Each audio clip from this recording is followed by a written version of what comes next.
Hi, I'm Seamless, and today is Wednesday, which means it's time for a new viewer track review video. If you'd like to have one of your tracks featured in one of these videos, feel free to hop on over to the Discord channel, wherein you can submit your track to be randomly selected to be played during this exact moment. Up first, we have Xmacx with Shut It Down, and let's see what this is like.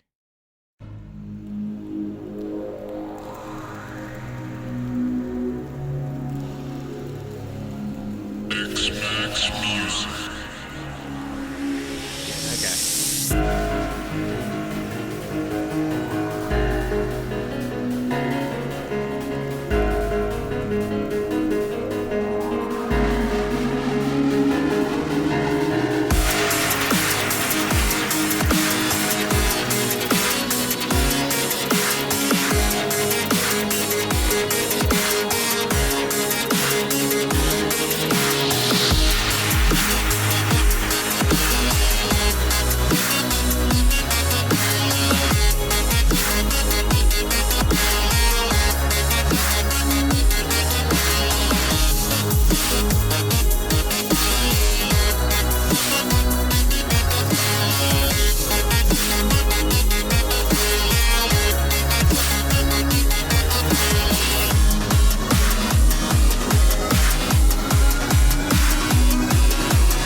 Well, that was something.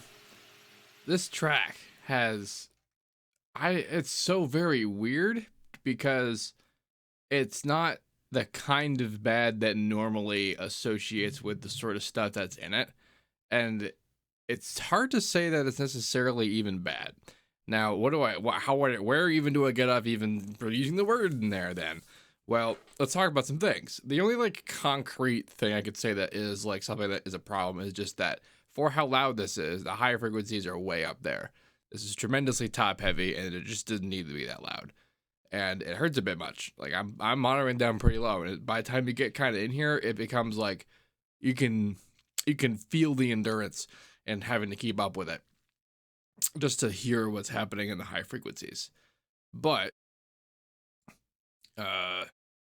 saying a thing had to do right. So what the arrangement of it, the type of sounds, the progression, and the timing on all the sections, all this stuff reminds me of dubstep that got made in like 2013, when right around when it started getting into like the mainstream of stuff.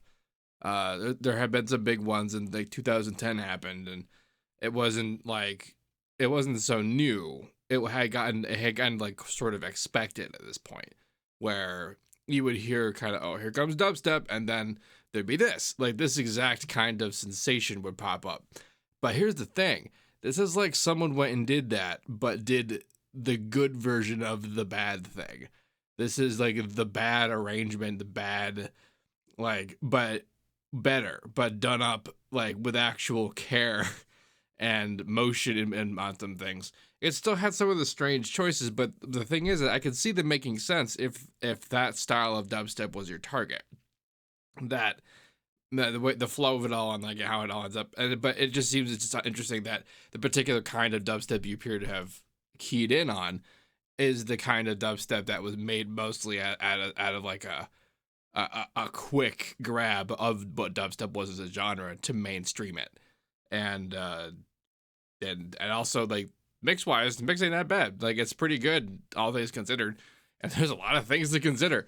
For example, using this piano sound, like, it's not technically bad, and I have to assume I'm just being biased for the fact that it's FL keys, and it gets me. It's not, like, it's one of those things that, like, only really producers kind of get. I don't think anyone else is going to have that, like, toy response, because they don't have that experience with it. But it's worth, like, there are other pianos in FL now. There's direct wave sample sets that sound just fine. You know what I mean? Other than that, decent job. Good job being loud. Like it's not terribly destroyed. And I have to imagine how hard and how high the loud frequencies were. Was mostly a choice you made, an intentional one. I'm just saying that it's just a hair smidge too much past like actually being distorting like your ears. Less of that, more of the burn. Anyway, good job, Xmacx. Moving on to the folder I have open, Epic Tanks Man. Really weird thing with no key center. That, oh no. Is this 12-tone music? Well, we're about to find out. Let me make sure I know when the recording starts. Here it comes.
that was an ending. Wow. It just stopped. Man, okay, this track got me in all the feels. This first half reminded me of old school, like, I don't remember which, like, edition Monopoly game from, like, I don't know, the Windows ME days. This area get that, like, kind of loungy vibe going on. And, like, the wandering key center, the wandering kind of, like, tonal modulation. I dug it. I dug it a lot. What modulation does, isn't it interesting that there's a theory term that kind of represents what we tend to think of as being like a spectral experience? Like, we modulate parameters, and this is motion over time, right? But like, it's all that. It's all comes down to that. Like, things like variations and things like sections sounding different, and like drops that have all the same stuff but have an A part and a B part. The things that are different about them are just that there are differences that can be discerned. And changing your key and just alternating what notes you're doing, even if it's the same thing you just did, is enough to make something feel like it's changed and different. And it's a way to make things that, like, it's kind of dark, less expressive elements have longevity, because they don't need to have all kinds of top end modulation with before it runs out. Like, you can have time to express emotion, because in our brains, just changing key or changing the focus of where in the key we are is enough to feel like it's new. Like, it's just like rotating a picture in 45 degrees. Like, it's, even though we've just been staring at it for a while, that's enough for our brains to be like, new data, and like get us to gotta think of it in a way. It's strange, isn't it? Anyway, also this part, so that's that first half that gets me in the Monopoly / early SimCity feels, and then this side gets me in the, like, specifically the Game Gear game Sonic Triple Trouble, that in the water levels. That's what this gets. This is what this sounds like, and really well mixed for that. Like, it doesn't sound too beat up. It sounds enough beat up. A certain amount of beat up is good. I don't know how much beat up you wanted, but this is sufficient. This is sufficient upbeat. There you go. Anyway, good job, Epic Tanks Man, with. That's a long title. On my screen is really far away from me, and I can't read. Old man seamless. Okay, moving on. We have Vedra with Vocoder Chord Stack Idea Thingie. See, that I can read because it was in a folder. And large. Okay. Let's do this part right. Oh, I'm going to fail immediately. Nope, here we go.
Oh, still going. Oh.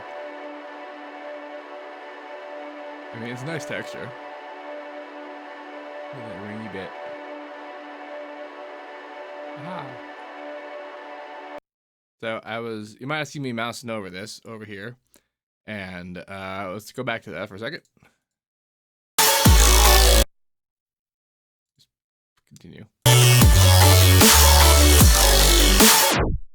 Okay.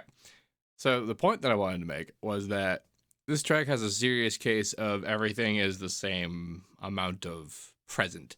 Not necessarily the same level, not necessarily as loud as each other, but everything could be heard at once. And not even that if you necessarily want to hear the elements at once. It's effectively done. Like, if the job of, if you think you're going to make a track like this, it's like, I'm going to make everything loud, I'm going to bring it all up, it's going to be super present in the interface, and more is better. And as far as I can push it is as good as it can be. And you can go pretty freaking far, as it turns out. And this isn't so much a too far in a lot of things, although I will say also, like other tracks, this track has a top-heavy problem. It is very, like, these frequencies have as much actual power as these do, which actually makes these guys feel like less, because this has a non-linear impact on our brains. These hit us harder than these do, because they're faster. So that means that the more of them there is, the more of it feels like there is in our head versus as much as there should be of this. So even though this might literally be less, or if this is still, bassy and stuff, it makes us feel like this is less relative to how much it is. It's a weird game, it's true, but that's the sort of the nature of it, and why the top heavy thing becomes a problem when you make everything as heard as much as each other. So I want to look at the low end here. If we look at this peak, this space, it's like a shelf good here, and then here's the peak of the kick. My typical recommendation for how this should look at the low end is technically true to this description, but I would prefer there to be more range in here. But I'm actually going to use this to talk about dynamic range at large. That, like, the whole idea is not necessarily that, like, cool, ultimate loudness is, sure, this is our 0 dB peak. It's not, it's up here somewhere, but if this is our maximum peak, and then this is the rest of our behavior, if we get everything that's up there doing any motion at all up in the same range, that means it's as loud as it can be, and it's super hard and good. And that's true for things that don't have a lot going on, like, for example, just there being a kick and a bass. But for all the rest of the stuff, what dynamic range is the idea that there could be multiple of these, like, plateaus. That there's this guy, and then there's like another guy down there, like this is kind of happening, and then there's another one down there, and then those are the background elements. Yeah, the background elements. The idea, like the pads and some lead elements, some reverb and that kind of thing, white noise. That stuff has their own plateaus, but they're recognizably different from the other ones that exist. And the way that you make them recognizably different is that there's enough room for the level to be different enough for us to tell that they're different. Of course, our goal is that we're going to smash it with our master limiter, and it's going to all come back together. But the idea is that we still, even after we do the smashing, want to still detect that there are these plateaus. And the way you do that is that the signal you send into them is this incredibly dynamic, very plateaued, sort of busy thing. And when you put that up into the compression, when it does get all compressed to represent like there might be all these even cool good looking steps here, but then it gets pushed out to being and then it's the same architecture that you created in the mix, but now it's magnified to exist up in this range instead of the whole thing. But there had to be a whole thing to mess with. And in modern times, we get to do things like just be as wildly as loud as we want, because we don't have to worry so much about 0 dB as much of a thing up until we get to the master point.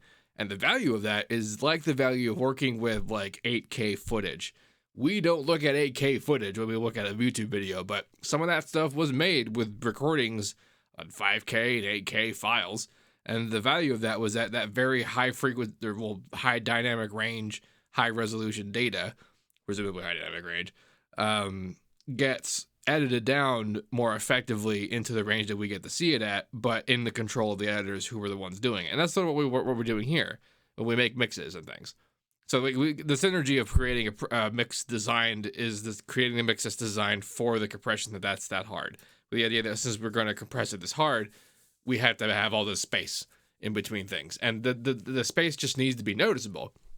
So, and then if you don't do that, though, if you make everything at the same plateau, being like there's the hit, and then there's everything at the exact same level.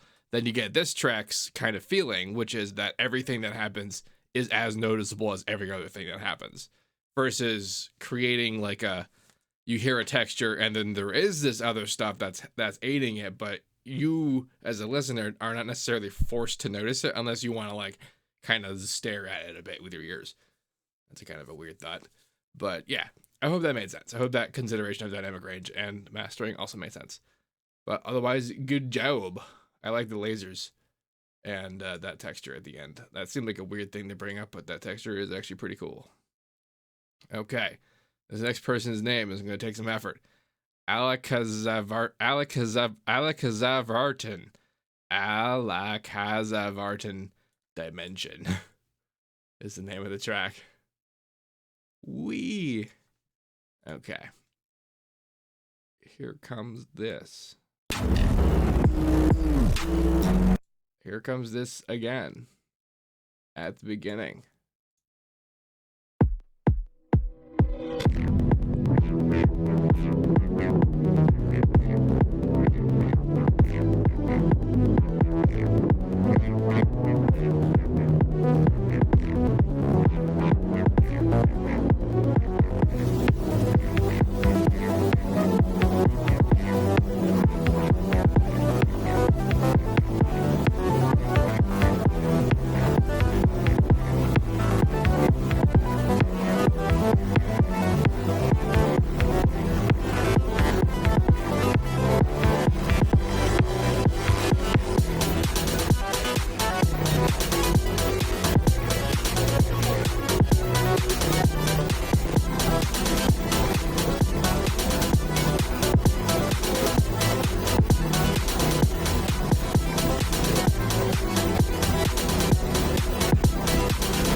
that kicked ass.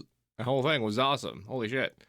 The only adjustments I'd make about this were basically most of the things I said about leveling a dynamic range. I would have made the kick harder. I would have made the kick way louder by just leveling it up and probably shortening it because then it'd be too long. But other than that, I was gonna say is, I would also have like maybe tracked a sub. I feel like this is a lot. I don't know how much of this was sampling versus wasn't. Like, it was super well done and just so a specific style, and I just like it so much. Like, it doesn't even matter that it's not the hardest hitting thing in the universe or loud. It doesn't. It's enough coolness on its own to survive just fine. But it is a bit low. It is a bit not as like it could hit harder and still be this. It could still, like, I'm sure you've imagined ways that you could reinforce stuff in a sense, like, exactly what was lacking in a sort of repetitive, regular way that you knew that if you replaced it in such a sense, that it would, bring it back and the feeling. You imagine that would be the best. And you couldn't think of a way to do that wasn't just like the manual. That's a lot of work kind of way of doing things. But sometimes that amount of work is totally worth it. And that's also sometimes the only way. And, you only got to do it once, though, in a track a thing and then work on it. Or eventually get good enough on finding ways to actually get out the tracking and have it actually track to a thing you want, like behavior-wise with like peaks and stuff. But because in the low end, you can see it, and when you look at it in this thing, that like sometimes there is a nice kind of solid low end, but other times a lot of that this happens, and like this can be mitigated by having just like a loud enough presence difference in things, like with the levels and the plateaus that we discussed in the previous track, to kind of like differentiate what stuff is. Because a certain amount of this is how much stuff is together and like interacting. Necessarily cleanliness isn't the goal, I wouldn't think, but like it could still be this, but like all of those things, but more. I would say I keep saying that because like what it is just so cool. Like it just needs to be more of it. Yeah, keep that up. Keep doing stuff. Whatever this is that you're doing, do it up, Mr. Alakazavartin. Alakazavartin. Yes, that track, Dimension. High Dimension. Up next, we have Cobra by Lavair. Lavair. Whoa, is this emotion? All right. Let's have it here.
I like the story of this track. I like how it flows through it and says and does and messes with things.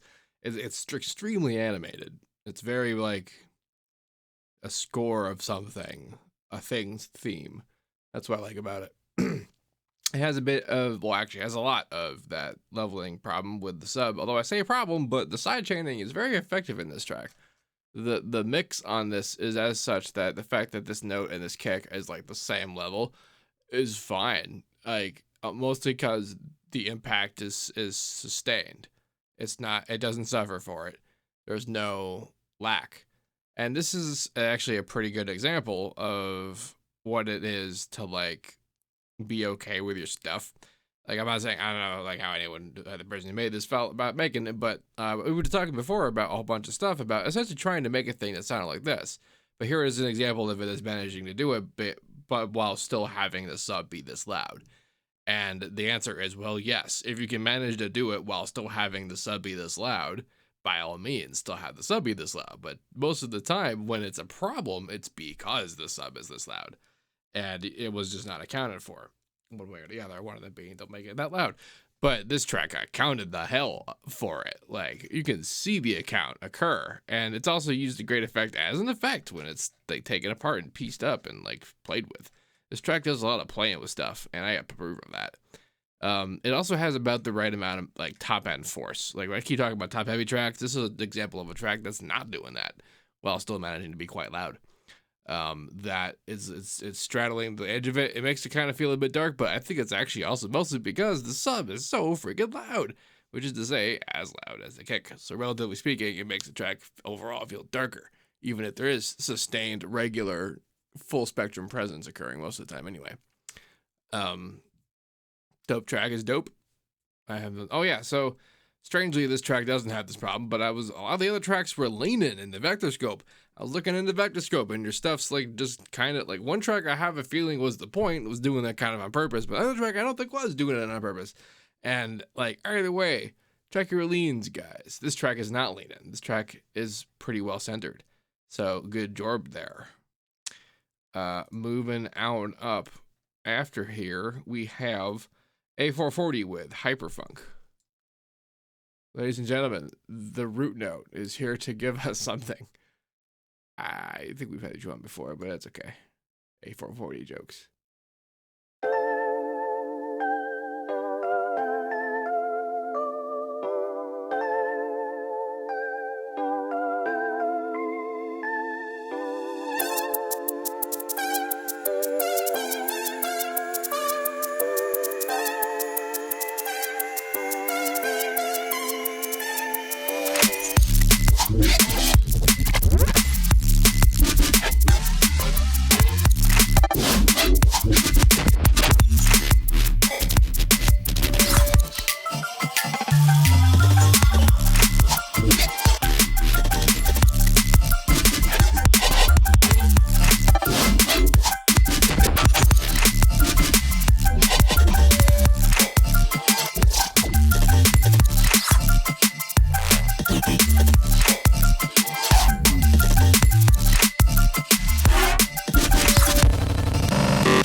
And a whole bunch of silence. Yeah. All right, good times. This track had another similar kind of, that sub was like, and the kick was all the way up there. Did you see that? And like, also, but no, this kick is really short. In fact, so short that it barely even interacts with the bass level. Like it does, it's still there. But like the character of the hit is really what the kick is about. And given that this track's like light-ish nature kind of leans on that, like I think that the smabbiness of it helps. So good job. It saves it from having that like spooshed up kind of quality, but like also this is a fun section, seeing the notch filter in action. Isn't that great? This track felt like I was watching a fight scene at like a water park, and especially like during like the. This is awesome. This is a good time all the way up. I love this track. Good times. I like the bass design. I like the hits. It's a good master. Strange weirdness with the silence in there, but that had nothing to do with how good this track is. So GJ, good job. GG, good game. Upward onwards, we have our last track today, Offensive by Aukopi, I assume. This is someone we've had on the thing before, and I don't recall how I pronounced the name then. But here we go. I was at the beginning.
What was offensive, huh?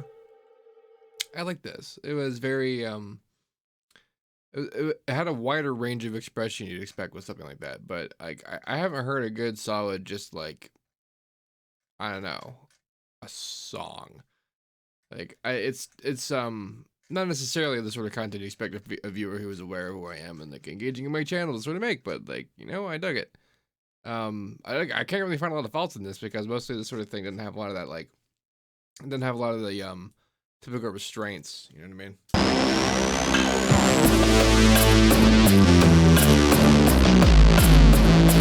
So this does have a pretty typical issue though when it comes to quote unquote drops, like, which is that if the amount of power that precedes it feels like more than it is after it, it doesn't necessarily feel like a drop happened. And I'm not so sure that you necessarily did or didn't, but this rise was a bit high level. And like, there's a bit of that level disparity in a lot of things. Is that like there's this sort of this you can see in the overall this mid range kind of over presence on things, and then like I gotta wonder about your listening environment and how you're hearing things. Also pretty regular sort of compression stuff, like adjust your timings on your frequency ranges on things on your master, like individually. I'm not sure what, like, you know, if you got air on stuff and you're compressing it against like a synth or a lead or a string or not or whatever, like anything at all, like adjust for register. If it's a high enough note, like you can have low millisecond timings on your attacks and releases and sustains on compressors and this sort of thing, because it's a higher frequency deal. And when it comes to on the master stuff, like how harsh the things come together and how like kind of warbly it feels is a timing on the compression thing. But some of these elements don't necessarily have to be as loud as the other elements are. Like some of that is also present, like as well as the other tracks, is the idea that like, yeah, there's a lot of stuff happening, but we don't necessarily want all of it to be completely present all at once. We want it to be a sort of like a listener option. I keep bringing up the listener from perspective on this angle because the way that I perspire, the way that I prefer to think of the perspective is this idea that like there can be complexity in a thing that's beyond what a person is capable of like grasping all at once, but they have to want to go there to see it. They have to want to like kind of like, oh, what was that I just heard, and like it put into it. Or they just go with what they're hearing on the main stuff and hear all of that extra junk as being part of the main thing.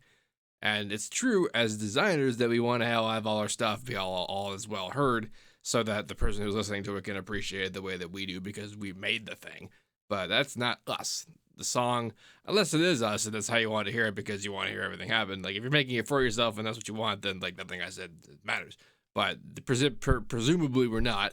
And if that being the case, that sounds right and wrong at the same time. Point being, try not to overdo it with how many things you have happening at once. And oftentimes, a lot of what feels like too much happening can mostly be solved by what feels like not a lot of level change. Like change how loud some of those extra stuff is, and watch how suddenly the mix isn't this intolerable mess. Now it's a tolerable mess, and it sounds cool because the mess is also fun. And that, like, a lot of what I liked about this track is that it reminded me of, honestly, some pretty old stuff, and that might be good or bad depending on what you were trying to do. But I liked it. It wasn't necessarily bad. In fact, it wasn't really any percentage bad. Depends on goals, right, guys? If you have any questions about this, please let me know.